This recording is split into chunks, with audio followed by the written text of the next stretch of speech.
my heart is getting old. I need to work out. And that was a huge motivator in getting me out the door and getting me on a brisk walk and getting me back on the weight machine and getting me back on the rowing machine.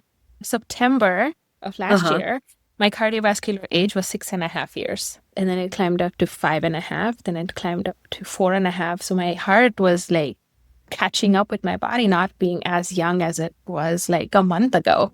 Hey everyone, welcome back to the Mind Body Space podcast. I'm Dr. Juna, your host. Today's guest is Jasmine Hemdani. Jasmine is a software and data engineer at Oura Rings. In this episode, we're going to explore how data can empower us to make healthy choices. I sit down with Jasmine to talk about her inspiring journey in tech and how data science can support everyday wellness. Jasmine also shares her fascinating career track, and she shares some tips on how to introduce simple, engaging data activities for our kids to boost their resilience and future-ready skills. So whether you want to make healthy changes in your life or are just data curious, this episode is for you. Hi, Juna. Is my background okay?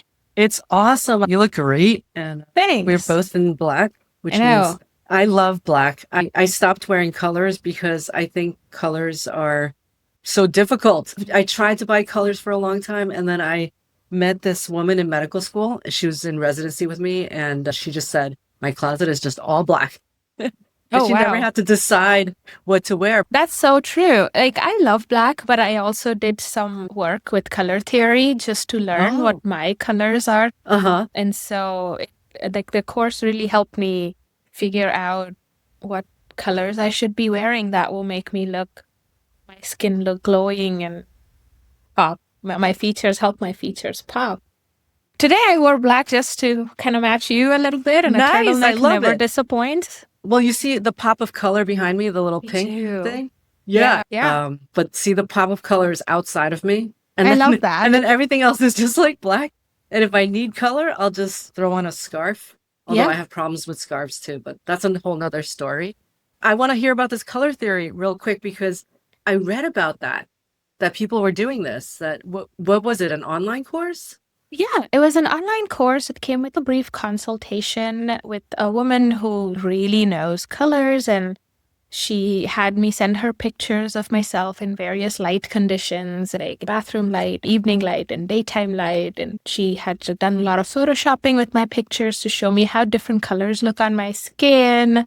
It was really nice. She has an office in Boston, but you could go and do the in-person color swatching.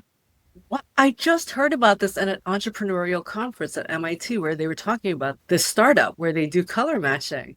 Do you know what was the name of her company? Yeah, it was Anna Harris, I think. Oh, okay. Awesome. Yeah, I loved her. I just loved the interaction. I like having a really good friend give you fashion advice and they know what they're talking about. And it wasn't AI. It Now they have wasn't AI, AI. yeah. Okay, so thank you so much for being here, Jasmine. And I really appreciate you taking out the time to be on this podcast today. I loved what you talked about at the Harvard Women in Business Yeah, conference where we met. that is true. And yeah, and the Oura ring looks Aura. so Aura, Aura. Aura, Aura looks so fashionable on you. I love it. It's right here. So I have to say, I'm wearing the Whoop. Oh, okay. I was using the Apple Watch. My son wanted me to use it. He got it for Christmas, and it just wasn't working for me for some reason. When I came to Harvard this year, I saw Will Ahmed at the Harvard Club of Boston. He was fascinating when he talked about heart rate variability, which I have been using in my classes at Juilliard over the past 10 years, teaching people their heart rate variability. I was fascinated. So I bought the Whoop band. Yeah. I'm going to try the Aura, Aura. Aura ring, because Yeah. I have had some people actually convert me a little bit. I've seen people wearing the Aura and the Whoop also. Yeah. Because I'm like, what do you do when you're weightlifting and you have that ring on? I'm all about people being aware of their health, aware of how their bodies are changing and what signals their bodies are sending them. Personally, I believe that Aura is the best out there. It works very well for me because of its form factor, and I don't wear any tech on my body that can distract me. So anything that gives me a notification is never on me. Even my phone is hardly ever on me. Great. I love that. It's a change that I've made very conscientiously over the last 3 years or so, and it has done wonders. Wow. Tell the audience what you do at Aura and how you got there. Absolutely. I'm a data and software engineer here at Aura. I have been here since June of 2023. So it's coming up on 2 years. At Aura, I work with the research operations team. What my team does is when we are launching new studies, we do a lot of studies. Like Aura invests so much in science and figuring out what else can we decipher from the signals that our body sends us.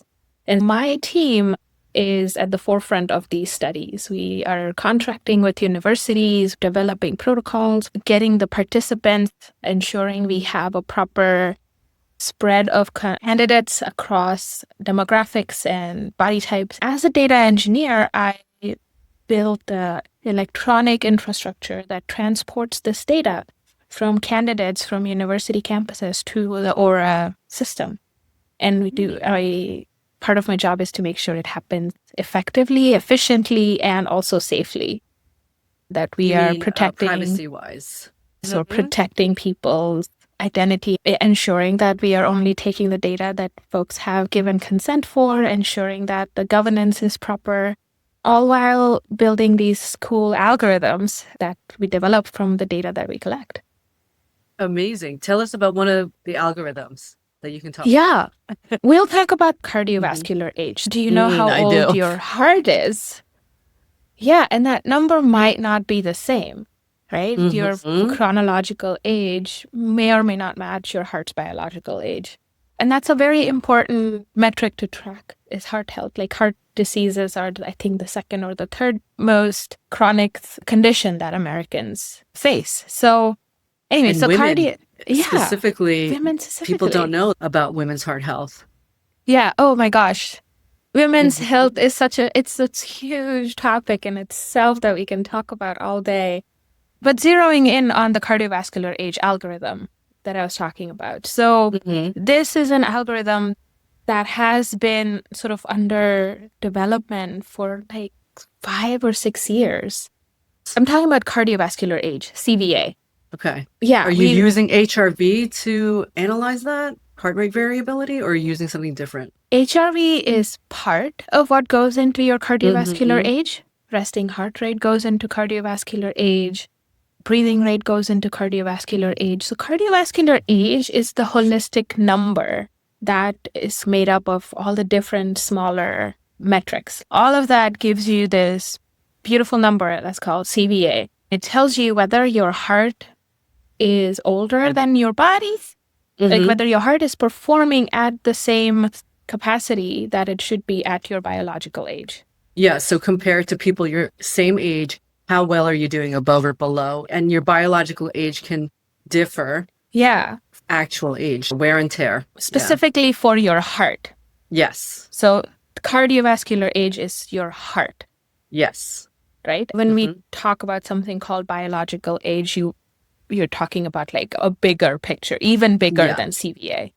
Yes. Like your genomics and all of that. There's lots that goes in. So my CVA is 5.5 years younger than my age. So I am 35. I'm turning 35 this year. Congrats. Thank you. Feels like a big milestone. And my heart is 5.5 years younger. So my heart is performing at 29.5, which is great.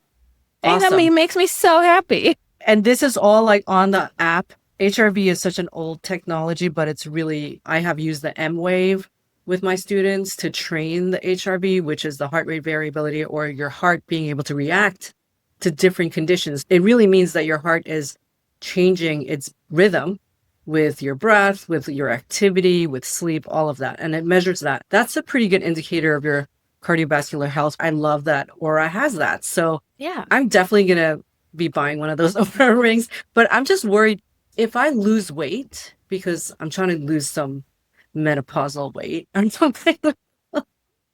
How do you, like, can you change out the bands, or do you have to buy a new one? How does it work?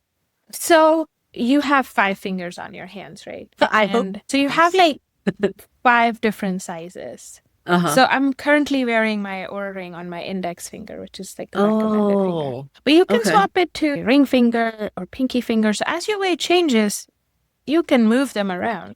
You can move it around a little bit. It'll still work.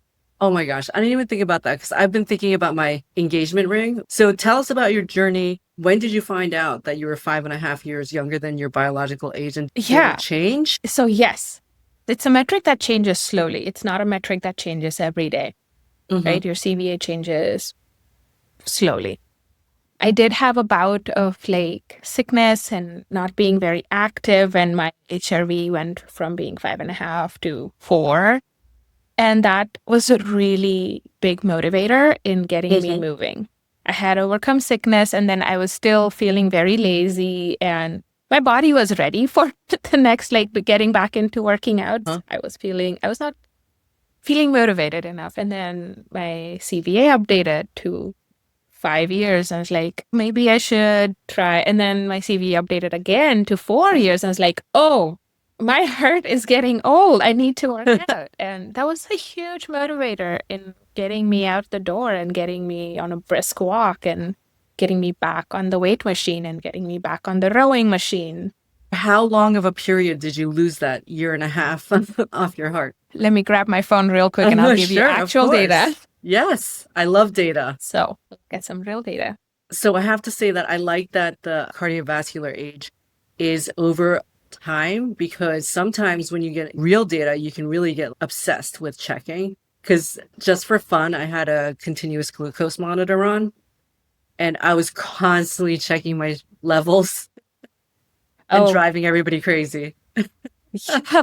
I've considered getting a CGM, which is a continuous glucose monitor. Sorry, I'm like used to using all the acronyms. I will Oh, try no, better. it's fine. You know, I'm a physician, right? Oh, I had no idea. But my audience is not. So it's great that you're spelling everything out. All right. Well, okay. So in September of last Uh-huh. year, my cardiovascular age was 6.5 years. And then it climbed up to 5.5. Then it climbed up to 4.5. So my heart was like catching up with my body, not being as young as it was like a month ago. So by October, I was at 4.5 years. So that's a year and a half. So you So, lost yeah. it took a whole month for that metric to update. And that was when I had caught the flu or something was going on. And then I was like, I'm not working out, whatever. And then I started working out. And then it went to 5 years in November. And then by mid-November, I had gone down to 6.5 years. Up. Yeah. Oh, down. Yes, down. So your you- age was you- younger. Your Yeah. heart age was So 6.5 years younger. Yeah. So you want more gap, right? If you're Yes. 4 years, 6.5 years is better. Yes. than yes, 4 years. Yes. Got it. That's amazing. So over a few months, you were able to lower your cardiovascular age Yeah. just by exercising. By exercising, exactly, like getting my heart pumping. Does Aura show the actual live heart rate and things like that? We do have a heart rate. So you Line. can see that. What- Awesome. More you can see your heart rate is how much physiological stress you're under. You can also see how much time you've spent in a restored state, which stress is a part of our lives. We live Yes. busy, productive lives, and we're all go-getters. I always tell everybody you need cortisol, that cortisol in the morning to get you out of bed. Exactly. But that's also why heart attacks happen at dawn, because a lot, that sort of change, that circadian rhythm change can Yeah. cause people But to what have you heart attacks. also need is some restorative time. Yes. And like Aura visualizes that for you. So today it's only noon, so I've had 30 minutes of stress, but I've also managed to squeeze in 30 minutes of restorative time. That was probably the morning yoga that I did. Nice. I had 4.5 hours of stress throughout the day, but I did squeeze in an hour and 45 minutes of restorative time. Mhm. So that And what is gives- the data that it's using to measure the stress? So it's physiological stress. It's not psychological stress. And it is your heart rate, your breathing rate, body temperature, things like that. Oh, it To- measures temperature. Okay. It Yes, does, so yeah. does my Whoop, actually. But as a mind-body clinician, I have to say that the physiological stress is related to your mental stress It as well. is. I think that it's so powerful to see outside of yourself and like have that feedback. you know? So every time I had the CGM, the continuous glucose monitor on, and I would eat a big meal, and then I would actually just go walk on the treadmill, not even fast or anything. I would see that sugar dipping, which I would just get so controlled. And so even if you walk that like 5-10 minutes right after a meal, and you can see that line, it's so powerful. Absolutely. Yeah. So I want to talk to you about what inspired you to enter data science. And was it something you were attracted to as a kid, as a woman in STEM? I want to know about how you got interested in this. It was, I'll tell you my journey and you can decide why and how I got into it. I'll tell you why I think, because it was accidental. My bachelor's is in electrical engineering. So I've Ooh. always been about devices and taking things apart and figuring out how they work. And I worked at a chemical plant in Texas. They're part of Bayer Material Sciences, the folks who make aspirin.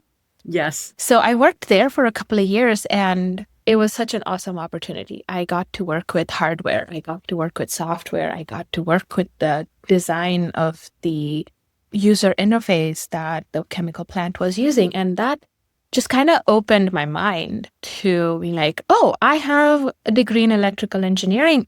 That doesn't mean I can only use it for electronics and hardware stuff. I can apply it to all these other cool features. And that's sort of where I got the inspiration to be like, okay, what can I do with all the data that's coming off of these sensors? We installed like 700 sensors in this chemical factory. Yeah, it was Give me an awesome. example. What do you mean by sensor? Like humidity sensor, that kind of thing? Or Yeah, humidity sensor, pressure sensor. We had a lot of chemical flowing from one tank to another tank. So we had a lot of sensors that would detect how much liquid was flowing, chemical was flowing from one tank to another tank, at what rate, at what temperature.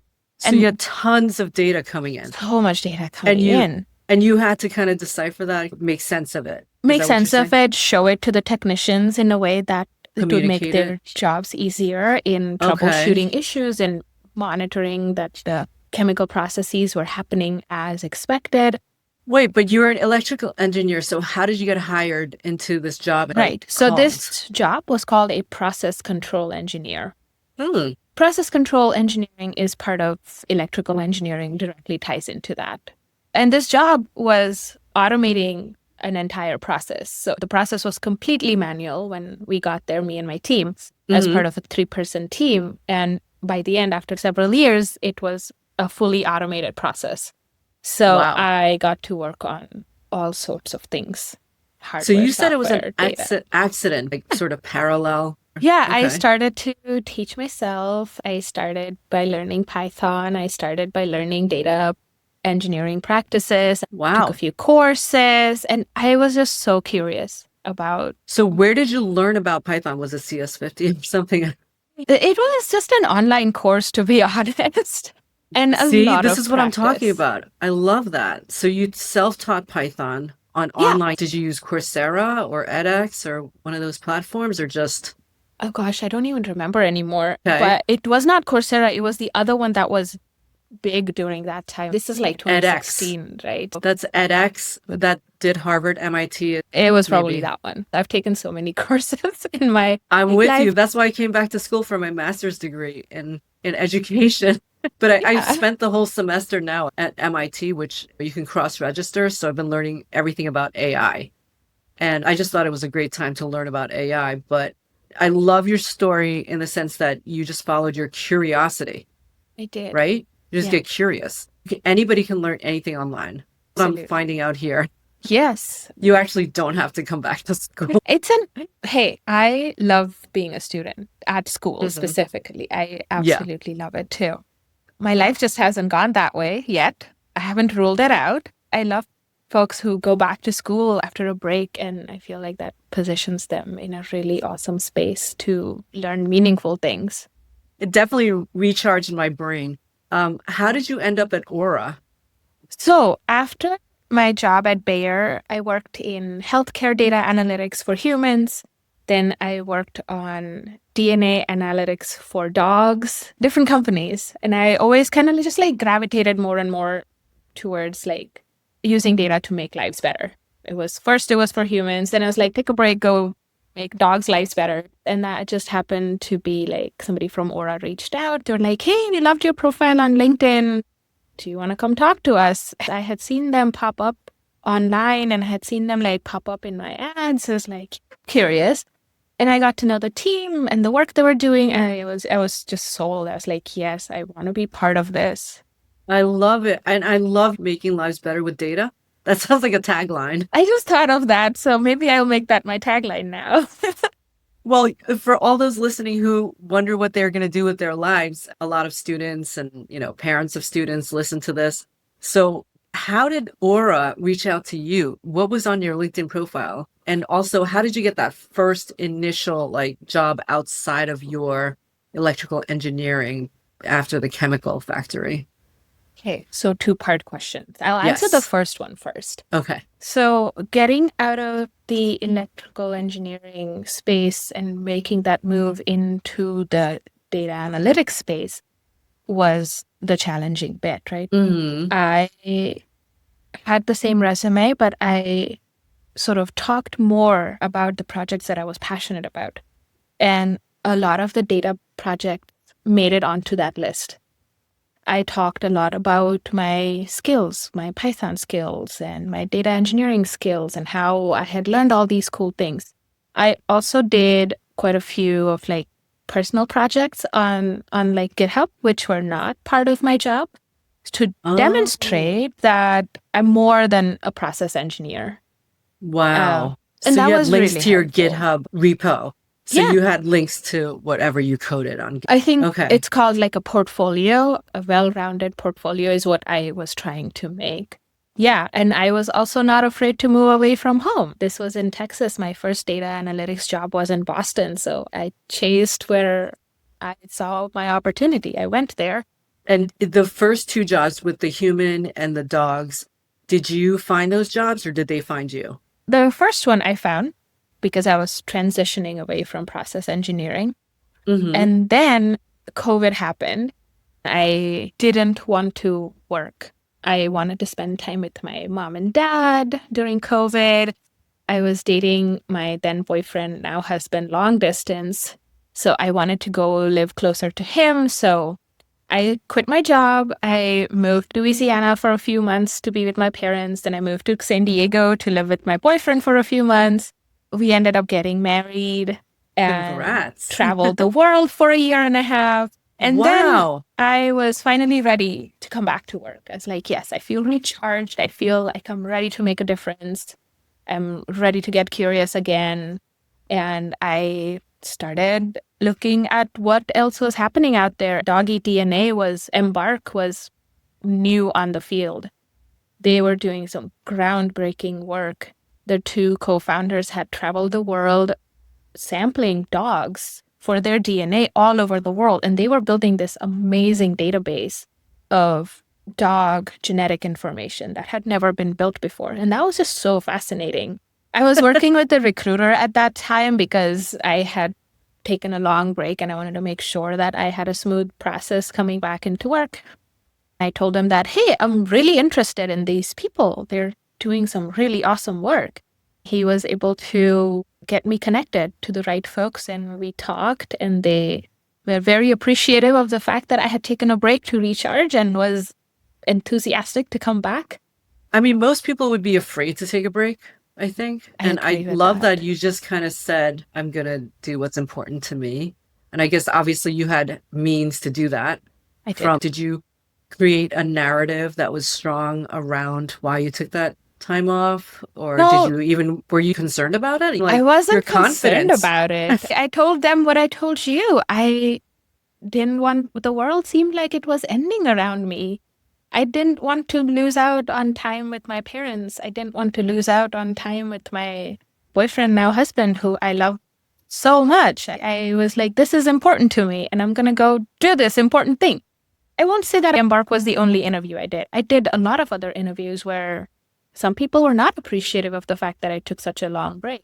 Mm. And I knew that those were not the right places for me to be. Maybe the dog lovers' point of view of the world aligned with more of a relaxed, I don't know. Taking time for what's important. Yes. Yeah. And when you're working, you give it your 100%. You build world-class solutions.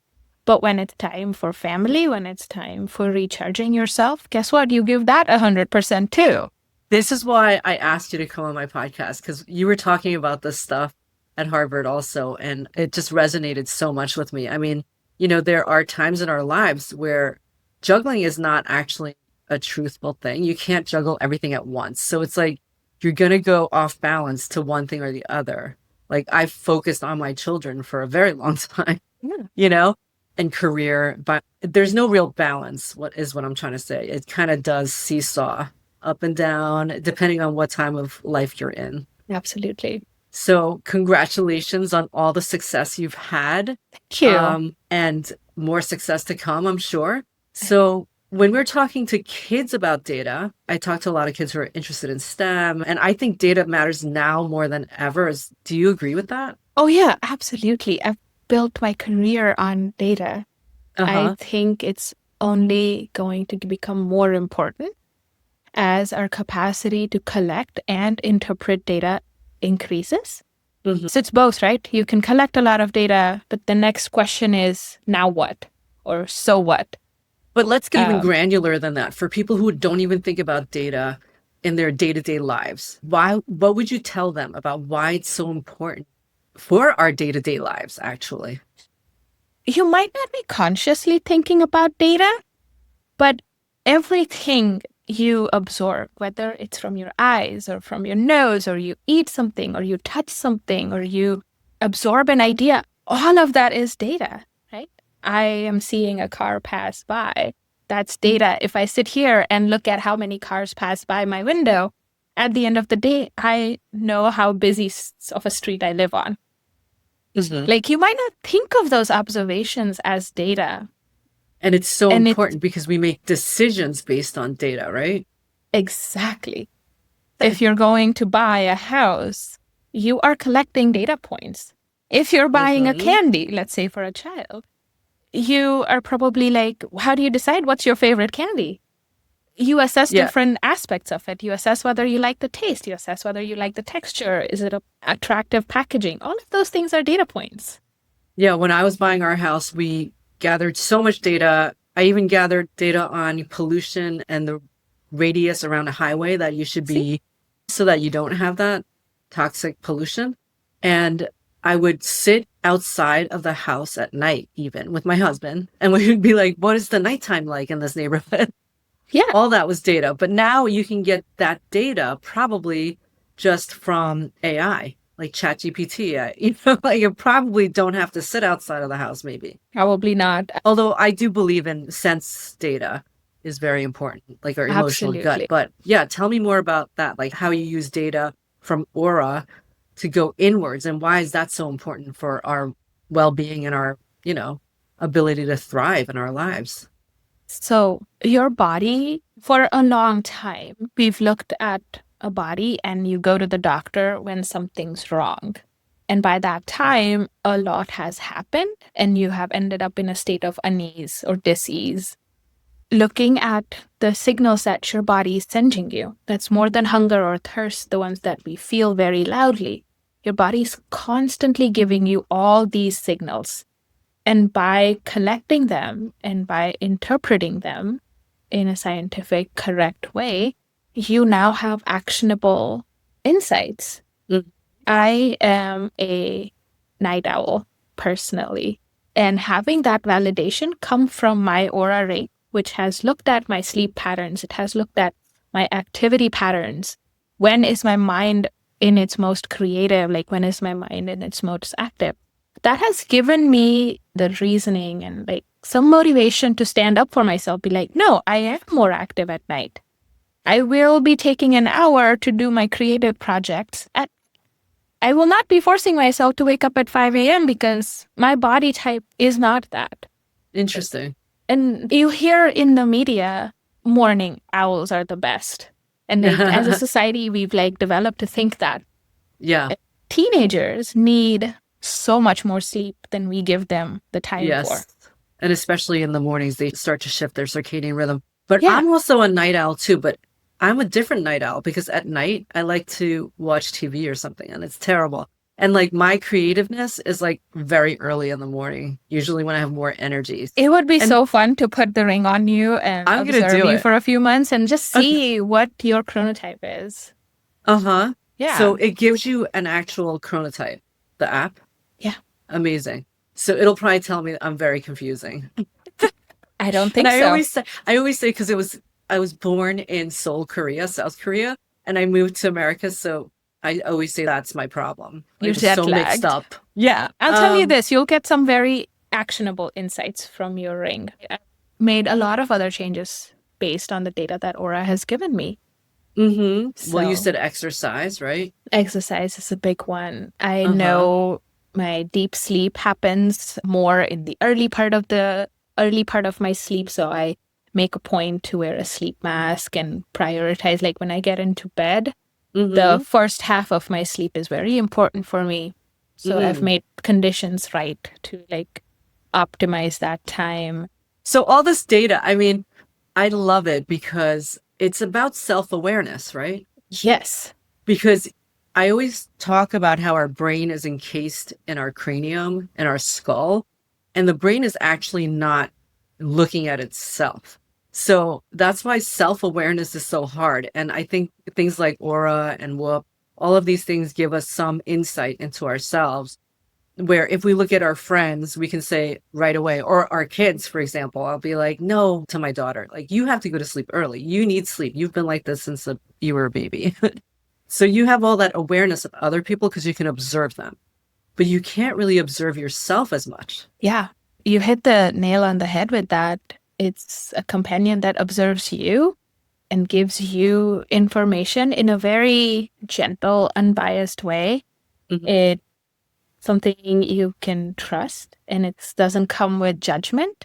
Mm. If my mom calls me and asks me if I've eaten a balanced breakfast, it's coming from a place of concern. So it removes that human tendency to perceive outside perspective as judgment. Which And is why sometimes I talk to ChatGPT because it's not going to judge me. see, and it's scientifically backed. It's proven to be very, very accurate. Uh-huh. And so you can have the peace of mind that what you're listening to is coming from a data source that is 99% accurate about what your body needs. Mm. So there's that So- aspect to it. So how can parents introduce their children to data concepts and make it accessible and engaging? Can you give them like some day-to-day examples that they can resonate with or relate to for kids?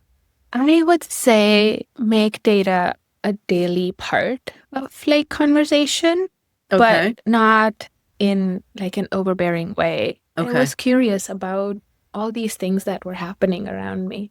So I'm somebody who's not interested in working in financial data. I Mm. have friends who are passionate about market trends Uh-huh. and all of that. Okay. And then nurture that, introduce data in that field. Uh-huh. You might find a more receptive audience, somebody who's more willing to think about data in terms of a field that they're already interested in. Interesting. So if they're watching a TV show that they love, you can go into the data of like how many people watch that show, Yeah. how long it took to make that show, Mhm. all that stuff, right? Where in the world are other people watching this show? Where in the world is the biggest viewership? What percentages? You can sort of start digging into that. Yes. Yeah. So behind the scenes at Aura, you're working on features and developing things all the time or organizing data sets. Can you share some insights about that just in general? I know that's a big question, but Yeah. So research has so many phases, right? I think Yeah. that's something I can talk about, the phases of research. Like, okay. how does a idea go from an idea to a product, Okay. right? And Love that. research plays a huge part of it. Data plays a large part of it. Okay. So you have an idea that somebody had an idea at Aura that, hey, could you calculate your cardiovascular age from the Uh-huh. information on the ring? And what did we do? We theorized that perhaps we could. We did a lot of data analysis on the internal data collections, which is just where people who work at Aura contribute their data for science. Once we have a working hypothesis, we partner with universities, we partner with research facilities. And then we open up the research to people. People who are eligible can sign up through these universities. We have some studies ongoing with University of San Francisco, University of Los Angeles, and you become part of the community that's contributing data. You contribute your data with consent. There's a lot of consent that goes into it. And you offer the Aura Ring for free, or? It's different for every study. Every study has a different protocol. Students at Juilliard, maybe we could do something together when they're going on stage with the Aura. Hey, that's an awesome idea. I would pursue that. But every study has a different protocol. And the needs are different. Compensation, if provided, is different. Okay. We do collect state-of-the-art data from participants, and we use that to develop our algorithms. Great. We collect hundreds of data points. We collect them from people who are wide demographics. We try to make sure that we have a representative percentage of people that we've collected data from. So when our models are built, they are accurate for almost everyone. They are not biased for race, identity, or genders. We take care to develop algorithms that have integrity across populations. And that is a journey for an idea to come to a product. What would you tell kids to focus on now that AI is changing the future of work? Oh my gosh, that's a big question. I was at the MIT Museum last night, and they have this full AI Mind the Gap exhibit, and that's focused on AI, how it has changed from the 60s, 70s to now, and what's possible. And I love the idea they presented there. It's that AI is supposed to be cooperative. We work with AI to improve our lives. AI is not a great decision maker. You are still the decision maker. You are still the person asking questions. AI helps you gather information, organize your thoughts. But we are always going to need people who can direct AI in what to do. Maybe the AI can then go do the work, but we will always need good decision makers. We will always need people who know where to look or what is important. Because AI it can't do that. It can answer your questions. It can tell you everything about one topic, but it doesn't know what is the important topic. Okay. So AI is a great helper. Oh, a helper. So it will like 10x you, basically. It totally has the ability to 10x you. I'm sure you're learning all about it because you're so curious. And do you use it every day in your work? I use it every day. I use it every day in work. My emails are cleaner. Oh, nice. Because I use AI to help me write them. Gemini has been helpful in troubleshooting some like virtual environment type stuff, while ChatGPT is really good at text analyses. Nice. So that's what I'm finding. But that's just my experience. It's free, so yeah, I use Gemini and I use ChatGPT more because I'm interested in which one's better. So I'll usually pose the same question to both of them and see what they say. Sometimes ChatGPT is a better performer, and sometimes Gemini is a better performer. Interesting. So Jasmine, thank you so much for being here. I love it. I would love to continue this conversation. Where can listeners learn more about your work at Aura or about Aura in general, just at their website? I would send you to auraring.com.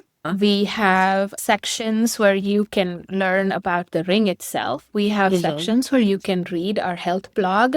It talks about all the cool discoveries we're making. We have a How Aura Works section if you're curious about how it works and what you can expect and what your day can look like.